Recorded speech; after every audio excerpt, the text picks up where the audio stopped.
Au moment où la personne s'apprête à mourir, eh bien, il y a une grande quantité d'anges qui viennent du paradis.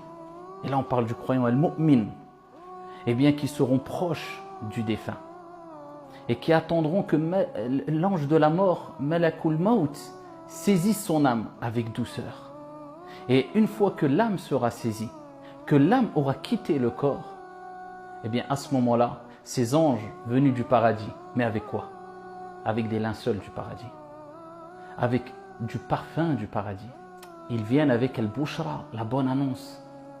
Ils vont saisir l'âme et ils vont la mettre dans un linceul du paradis. Et ils vont monter les différents cieux avec cette âme-là. Et ici, on leur donnera l'autorisation de franchir les différents cieux. Et les anges rappelleront que c'est un tel, fils d'un tel, en le nommant de ses plus beaux noms et prénoms qui étaient utilisés pour l'interpeller ici-bas.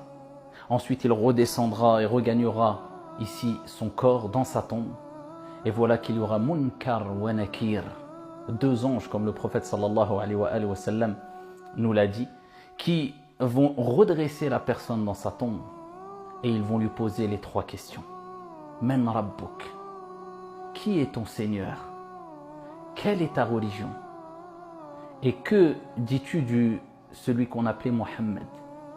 Et celui qui a cru en Allah subhanahu wa ta'ala, en Dieu, en son Seigneur tabaraka wa ta'ala, répondra Rabbi Allahu haqqa. Il répondra mon Seigneur est certes Allah subhanahu wa ta'ala.